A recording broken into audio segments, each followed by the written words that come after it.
anak-anak muda itu cenderung sangat terpikat oleh modernisme. Kiblatnya mereka selalu ke barat. Bisa meng-create satu formula untuk menggabungkan itu semua menjadi satu produk baru sebetulnya ya. Bagi ibu-ibu yang senang bebenah rumah, yang senang kuliner-kuliner, pernak-pernik, pajangan dinding, bahagia banget bisa belanja-belanja yang seperti itu dengan harga yang murah.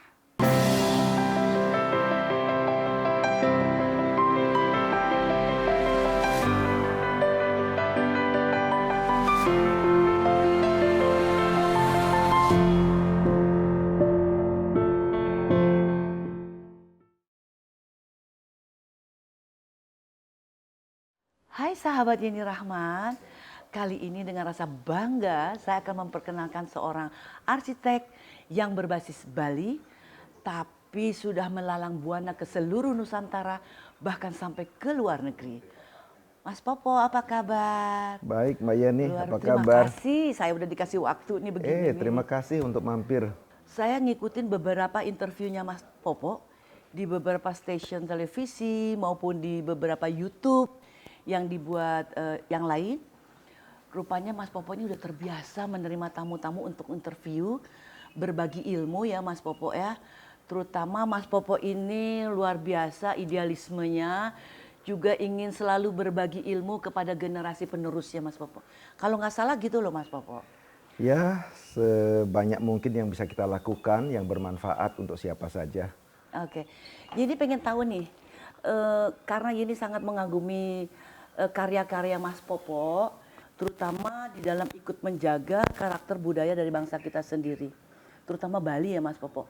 Mas Popo sendiri asalnya dari Bali. Saya asal dari Bali Utara tepatnya, tetapi sejak kecil ya sampai sekarang semua aktivitas saya banyak di Bali Selatan. Ya, tapi tentu Bali ini kita kenal secara umum tentang budayanya ya yang cukup unik Ya. dan menarik untuk banyak orang. Berapa tahun Mas Popo sudah menggeluti dunia arsitektur ini? Kalau boleh saya bilang, saya jadi arsitek semenjak saya balita. Seriously, enggak. Gimana caranya? Karena ketertarikan saya kepada arsitektur itu sejak masa kanak-kanak. Ya, karena almarhum ayah saya yang memperkenalkan dunia arsitektur ini secara tidak sengaja kepada saya kecil, dan ketertarikan itu muncul begitu saja, dan saya cukup konsisten mencintai dunia ini ya. Indonesia khususnya Mas. Indonesia khususnya. Bahkan Mas Popo itu dikenal juga di mancanegara ya. Ada karya-karyanya Mas Popo itu dibuat di mana ya Mas Popo ya? Ya, banyak di India, Thailand, ada di Thailand ya. di Dubai. Di Dubai ya. Itu mencerminkan mewakili budayanya kita ini Indonesia dibuat di sana atau tetap harus beradaptasi dengan culture budayanya mereka, Mas? Ya, gini, kalau saya sebetulnya yang kita sharing keluar itu adalah pengalaman kita di Bali. Jadi di Bali ini kita bisa meng-create satu formula untuk menggabungkan itu semua menjadi satu produk baru sebetulnya ya. Jadi budaya kita masih tampil di sana, Ya. tetapi tentunya ini sebuah budaya yang dikinikan. Jadi kebetulan budaya yang kita miliki di Bali ini cukup fleksibel. Jadi cukup mudah untuk dibawa ke dalam suatu ranah kekinian yang praktis lah, yang modern ya, yang juga nyaman untuk dipakai, sehingga kita terus-menerus melakukan ini, dan saya harus mengakui bahwa ini bukan kita-kita yang membuat, ini sudah dari lama, pionirnya banyak sekali. Ya, misalnya orang yang pertama kali membuat hotel di Bali itu perorangan itu orang Amerika di Kuta, Robert sama Louis Cook tahun 36 ya. Kemudian ada rumah Walter Spies di Ubud yang sekarang menjadi Hotel Campuan. Ya. Di situ kita pelajari, dan di awal 70-an mulai ada arsitek-arsitek asing datang ke Bali ya, misalnya Geoffrey Bawa itu master dari Sri Lanka membuat Batu Jimar Estate di Sanur.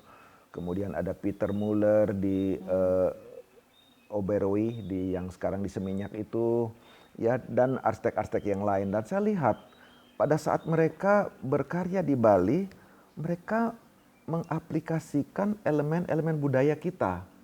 Oh, Ya, jadi eh, elemen budaya Bali dalam arsitektur itu sudah terbiasa diperlakukan oleh orang asing. iya ya. Tentunya mereka memperlakukan juga untuk membuat elemen-elemen yang cantik itu cocok dengan kebutuhannya. Di samping tentu saja secara budaya kita harus menempatkannya secara appropriate, secara pantas ya, karena misalnya ada elemen budaya itu simbol-simbol yang mungkin sakral, jadi Ya. itu tidak boleh di sini.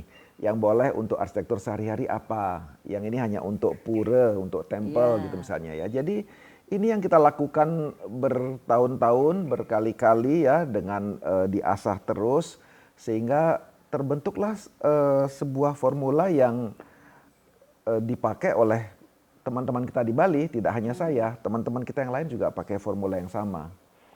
Nah, rupanya ini cukup membuat orang-orang di negara lain terpesona, yang menurut pandangan saya itu begini.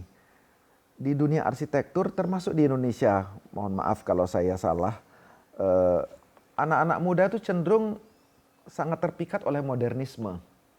Kiblatnya mereka selalu ke barat gitu ya. Jadi anak-anak muda yang belajar arsitektur Terus itu, gayanya mencari yang simple dan minimalis. iya, gitu dan ya. idola-idola mereka Iya. yang berat-berat sekali di barat, idola mereka Norman Foster, almarhum Zaha Hadid, ya, Kengo Kuma dari Jepang gitu. Untuk saya ya udahlah, saya mencoba bermain lokal aja. Akan tetapi tentu kita mengikuti juga perkembangan di sisi yang lain gitulah. Kita tidak being local, saya tidak merasa saya tertinggal, tetapi saya merasa genuine gitu. Kemudian saya mulai dapat kesempatan-kesempatan ya seperti negara India, Thailand, sekarang saya banyak sekali kerja di Filipina misalnya. Ya. Kita pakai formula kita di Bali bagaimana menyajikan satu produk arsitektur baru dengan elemen-elemen budaya lokal. Jadi sebetulnya di negara-negara itu saya mendapat kesempatan untuk mendevelop sesuatu yang baru dan saya mendapat kesempatan untuk belajar. Betul. Jadi di India saya lihat, oh apa arsitektur lokal Yang di bisa ikut India diangkat yang juga bisa itu. diangkat juga. Ya. Jadi kalau saya dibilang, oh kamu membuat arsitektur Bali di India, enggak. Saya membawa formula yang kita ciptakan di Bali untuk kita aplikasikan Ke di sana. mereka menyesuaikan lagi. Menyesuaikan. Dan ini rupanya menjadi sesuatu yang menarik ya, orang menyebutnya sebagai sinkretisme, penggabungan langgam ya, Luar biasa. elemen modern dan Penghargaan yang Mas tradisional. Popo dapat juga luar biasa. Terakhir Mas Popo dapat penghargaan apa, Mas? Yang terakhir ini baru dapat kejutan dari kantor UNESCO Paris minggu lalu. Tiba-tiba luar biasa sore nih. dapat telepon, ada satu penghargaan yang namanya Prix Versailles. Jadi itu bekerja sama dengan UNESCO dan UIA. Jadi saya juga tidak tahu kapan dinilai, tapi yang diapresiasi itu adalah proyek kita di Pulau Sumba. Ya, jadi bagaimana kita menampilkan arsitektur yang utuh itu ke dalam satu produk resort yang baru. Iya. Mas Popo, setahu saya kalau seorang arsitek itu juga nggak bekerja sendiri ya. Tapi dia harus berkolaborasi Betul. dengan berbagai ilmu-ilmu yang lainnya yang punya kepentingan untuk membuat sebuah bangunan ini harus berdiri di tanah yang seperti apa di tebing, apa di pinggir pantai, apakah juga airnya juga harus menunjang, airnya ini harus seperti apa, kalau air ini juga tidak menunjang atau tidak cocok, maka tanaman si A misalnya nggak akan tumbuh juga di sini gitu. Sama di bidang film juga gitu loh Mas Popo. Betul. Film juga saya tidak akan bisa bermain sendiri kalau saya itu tidak dapat lawan main yang klik banget. Kita harus membangun satu chemistry bersama, sekalipun itu kru yang mengantarkan kita minum, makanan, atau make up, itu sebuah kerja kolektif bersama, sehingga sebuah karya yang baik itulah hasil bersama. Gitu. Ya, Saya betul. kira di Mas Popo seperti itu Arsitektur ya. juga seperti itu dan kita harus tahu betul kapan kita membutuhkan bantuan dan juga siapa orang yang tepat. Iya. Gitu ya. Jadi di Iya. sini kita juga perlu objektivitas. Bukan sekedar ya of course pertemanan juga penting gitu ya, tapi Iya. tidak selalu orang yang terdekat dengan kita yang orang yang paling tepat untuk membantu kita karena saat ini problem-problemnya itu semakin spesifik. Jadi misalnya tadi problem vegetasi, tanaman, kita memang harus mengerti. Jadi misalnya di lahan-lahan yang berlereng-lereng seperti yang sering saya desain itu kan juga kita mengerti jalurnya air itu bagaimana Mana gitu ya, ya. arahnya angin bagaimana, apakah levelnya air sungai bisa naik atau turun, itu semuanya Iya. harus kita mengerti dengan baik. Jadi yang kita ajak kolaborasi itu tidak hanya desainer atau konsultan Nggak cukup engineering, cuma di situ ya, ya Mas. mulai dari surveyor semuanya gitu ya, dan juga eh, petunjuk-petunjuk tentang kearifan lokal, masyarakat lokal kita dengarkan. Karena mereka yang tahu, mereka yang punya pengalaman tentang situasi itu. Mungkin saya baru datang ke lokasi ini tahun lalu, tetapi masyarakat ini kan sudah puluhan tahun di sana. Mereka akan tahu, Pak, setiap bulan itu ada ini loh. Itu kita catat itu semuanya. Iya. Ya, jadi memang kita perlu berkomunikasi baik dan saling mendengarkan. Betul. Dan setiap karya itu harus diberikan ruhnya, diberikan jiwanya. Saya masuk ke rumah Mas Popo, terasa kalau rumah ini ada jiwanya gitu. Sentuhannya, alamnya yang ditata nggak seperti, apa ya Mas Popo, saya agak kurang cenderung kalau pohon itu dikecil-kecilin, bonsai-bonsai. Kok di sini saya lihat alamnya natural banget gitu. Terus kemudian gini Mas Popo, saya ini yang tadinya nggak terlalu suka Bali, dari muda memang saya nggak terlalu suka Bali, tapi sekarang saya menjadi suka Bali karena saya jatuh cinta dengan ubud. Dan ternyata ubud itu artinya obat ya Mas Popo ya. Iya.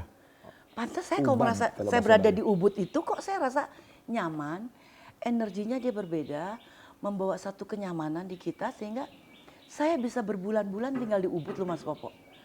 Terus yang anehnya lagi, jadi pengen ikut tertarik juga, pengen ikut-ikutan punya sedikit resort kecil-kecilan gitu loh Mas Popo.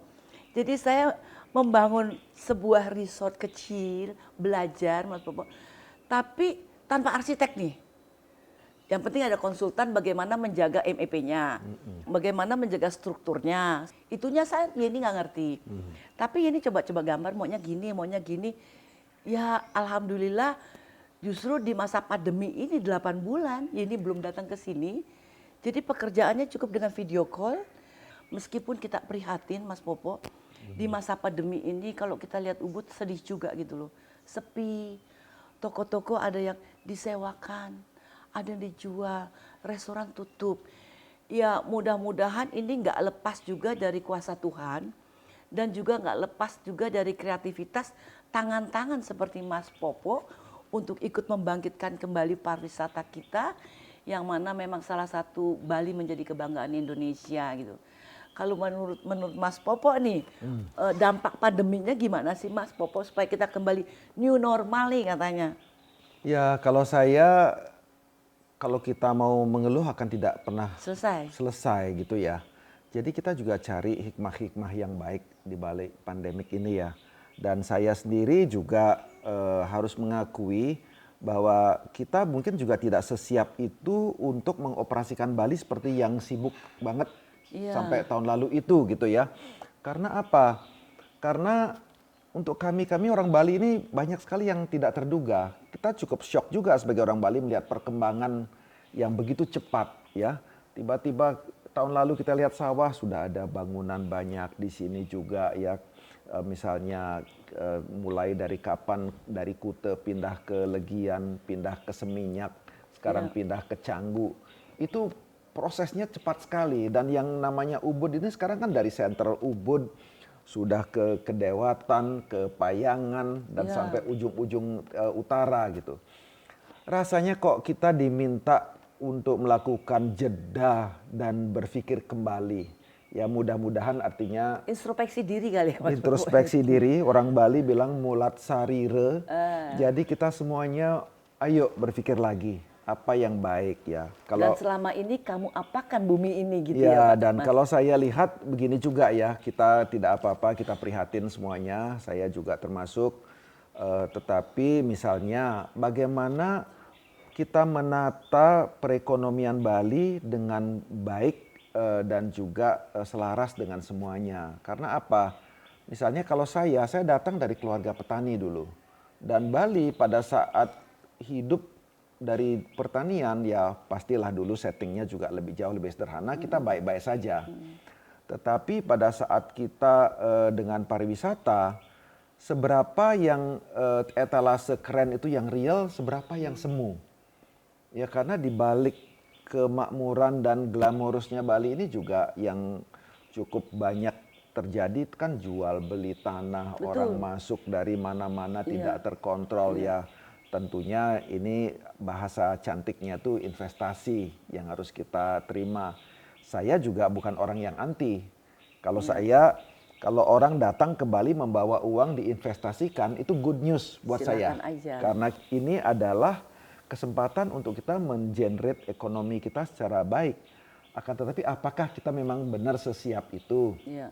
Ya, jadi misalnya saya juga tidak anti orang menjual tanah. Akan tetapi apakah menjual tanah itu didaya gunakan manfaatnya dari sana gitu ya, tidak Ya, habis ini yang sia-sia mungkin gitu. salah satu maksud Tuhan itu bahwa kita masing-masing saling introspeksi diri. Selama ini bumi dan tanah berikut isinya nih ada yang kita salah gunakan kah gitu kan. Kalau saya melihat di sini Mas Popo ya, kalau semuanya tanpa ada satu batasan-batasan atau ada satu peraturan-peraturan, nggak usah di Bali, kalau di Jakarta tuh istilahnya di puncak misalnya, harus tetap ada koridornya. Kalau semua sawah juga bisa dibangun jadi bangunan tembok, kan merusak lingkungan juga, pemandangan juga jadi nggak indah, begitu juga pantai. Dan kelamaan kalau memang dibebas-bebaskan begitu tanpa ada satu aturan yang ketat, ya kita akan habis. Nggak ada lagi yang bisa kita lihat keindahan. Kalau semuanya juga jadi lapangan golf, semuanya juga jadi bangunan gedung-gedung tinggi atau hotel-hotel mewah, alamnya jadi hilang ya. Padahal salah satu kekuatan Bali itu karena masih natural banget. Budayanya masih natural, buminya juga masih natural. Tapi memang kalau kita lihat bangunan juga nggak berhenti. Termasuk saya juga ada bangun kecil-kecilan ya. Tapi tetap kita ingin menggunakan satu koridor yang benar. Betul. Sejauh tidak mengganggu lingkungan, pemandangan. Karena yang mau kita nikmatin pemandangan. Tapi juga tidak sedikit kalau saya jalan di sekitar Ubud atau Bali lah di sekitarnya ya. Kita lagi asik melihat satu pemandangan sawah, tiba-tiba ada bangunan tinggi. Satu, dua mungkin nggak apa-apa Mas Popo. Kalau ini seragam pada bikin seperti ini yang akhirnya kita kehilangan naturalnya, kita kehilangan pemandangan indahnya. Kalau sawah semua jadi gedung, kalau yang pantai semua habis jadi hotel-hotel bintang 5 yang bagus-bagus, memang bangga gitu loh.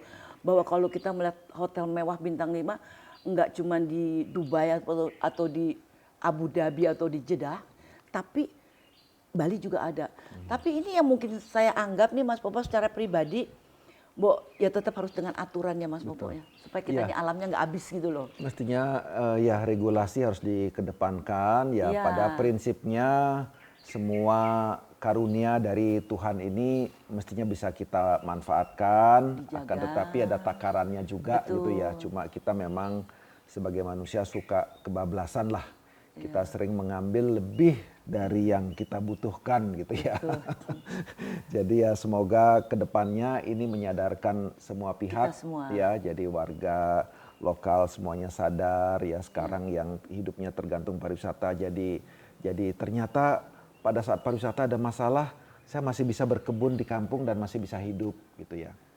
Hidup ini kan sebetulnya kalau bisa mau dibuat sederhana ya bisa. Mau dibuat relatif, unlimited ya bisa juga gitu. Jadi sekarang mudah-mudahan kita semua juga membangun takaran-takaran baru. Saling mawas diri ya Mas. Ya. Kalau menurut Mas Popo nih, apa sih kelebihan yang lebih spesifik lagi di Ubud? Karena saya udah jatuh cinta sama Ubud nih Mas Popo. Apa sih spesifik yang lain dari yang lain. Misalnya kan di Bali kan ada ini, ada ini, ada ini, gitu kan. Tapi yang Ubud ini loh Mas Popo. Kalau Ubud menurut saya sangat spesial ya. Bukan hanya Mbak Yeni. Untuk saya sangat Oh spesial. gitu, Dan bersama berarti kita karya-karya nih. yang saya banggakan juga terjadinya di Ubud. Oh, Ya itu karena situasi semesta di sana merangkum semua kondisi itu menjadi satu package menurut saya. Jadi semuanya jadi harmoni. Ya antara alam Ubud itu ya sekian takarannya. Akan tetapi dengan ingredients lain ada orang-orang yang kreatif ya, ada budaya yang terpelihara gitu ya. Jadi hal-hal yang walaupun yang sangat sederhana tapi sentuhannya jelas iya, dan terbahasakannya jelas gitu ya. jelas. Sehingga interaksi-interaksi semuanya itu melahirkan sebuah kehidupan yang sangat spesial. Membawa Ada orang rasa.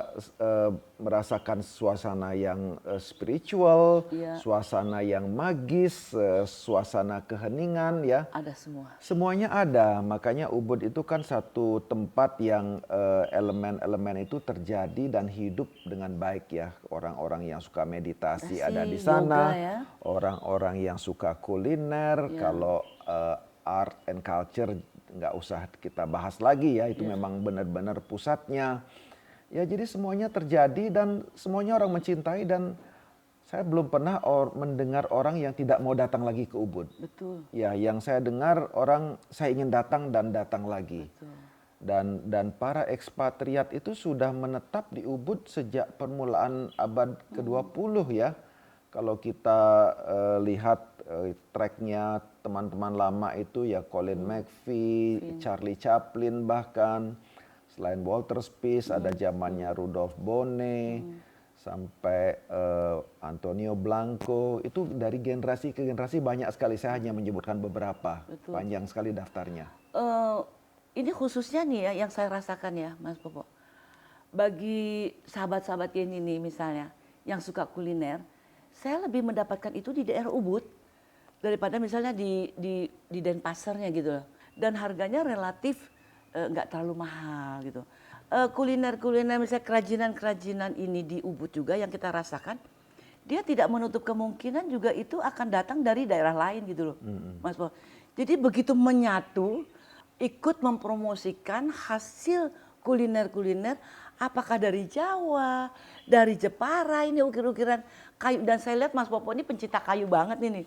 Ini luar biasa banget ya kalau di Ubud, bagi ibu-ibu yang senang berbenah rumah, yang senang kuliner-kuliner, pernak-pernik, pajangan dinding, lukisan, itu relatif kita bahagia banget bisa belanja-belanja yang seperti itu dengan harga yang murah. Ya benar, karena kalau di Ubud ini kan semuanya juga bisa menjadi bagian yang baik dari sebuah produk baru. Iya. Jadi cukup banyak di Ubud kok ada bangunan-bangunan yang cantik tapi strukturnya joglo. Iya. Yang notabene itu datang dari Jawa. Jawa. Artinya memang budaya kami di Bali itu sangat fleksibel dan mengapresiasi kehadiran hal-hal yang baru. Betul. Jadi kita tidak anti sama hal-hal yang baru dari luar. Betul. Tapi kita adaptatif. Bagaimana kita bisa blend. Mari kita menjadi sesuatu yang baru bersama-sama. Iya, iya. Dan ada lagi saya ketemu nih aneh, ini memang udah insya Allah sih udah 80% mau selesai, Mas Popo tinggal sedikit lagi. Saya kepengen pakai gapura Bali. Jadi ada aksen Bali. Tapi saya nggak mau dari semen. Saya mau yang dari batu asli. Gitu kan Mas. Carilah pergi. Dapat. Tapi harganya nggak reasonable. Carilah saya pergi ke satu daerah. Yang daerah itu menurut informasi katanya memang para pengrajin pembuat gapura. Begitu saya lewat di situ ternyata semuanya dari semen. Buat saya gapura itu nggak ada ruhnya gitu. Ah nggak jadi deh. Karena saya mau batu asli dibuat gapura mahal. Coba cari lagi. Begitu saya mau pulang, saya melewati satu toko yang di pinggir jalan gitu. Dia buat gapura, tapi bukan dari batu asli.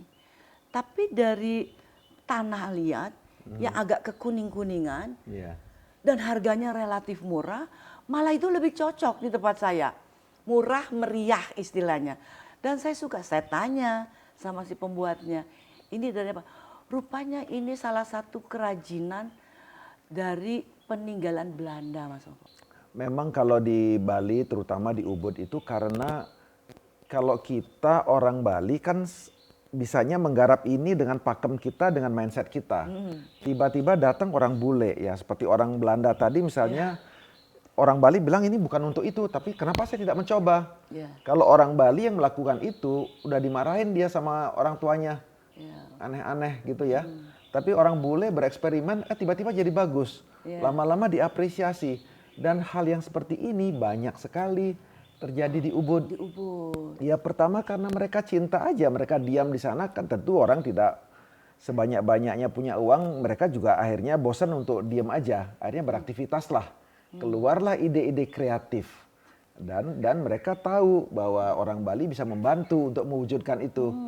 Mulailah interaksi itu terjadi juga, kolaborasi lagi. Sehingga ada karya-karya baru, karya-karya budaya baru yang menjadi warna baru dari Bali. Sehingga kalau orang Jakarta kan bilang nih Bali nggak ada matinya, bener kan? Nah, jadi coba kalau Bali sebagai destinasi budaya, saya juga tidak melihat destinasi yang selengkap ini. Pariwisata ya. Ya, saya suka pergi ke Maldives untuk kerja. Kalau saya ke Maldives ya selain air itu pulang-pulang paling-paling saya di airport nyari t-shirt atau topi. Itu saja. Alam yang original pun Bali bukan yang paling istimewa, akan tetapi bahwa teman-temannya itu banyak sekali gitu ya. Jadi kan misalnya kita satu keluarga belum tentu semuanya sama seleranya.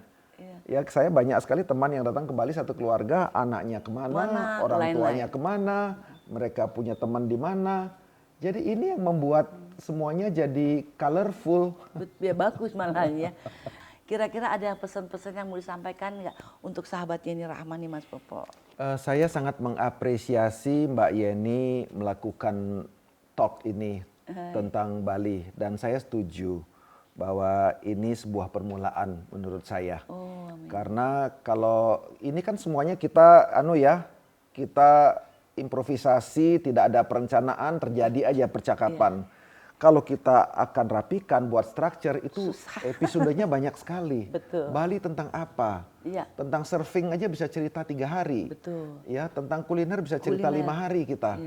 Jadi saya pikir cerita Yeni Rahman tentang Bali ini harus bisa menjadi sebuah seri. Amin, amin. Dan Mas Popo siap untuk bantu ya Mas Sangat Popo? siap. Saya sangat asik sekali bicara-bicara dengan seorang pekerja seni yang luar biasa dan tingkatnya sudah sampai ke tingkat internasional. Mudah-mudahan seperti apa yang Mas Popo bilang, khususnya konten-konten untuk di Bali kita bisa berkelanjutkan. Sekali lagi terima kasih dan jangan lupa ya, subscribe, like, share, and comment untuk Yeni Rahman. Bye.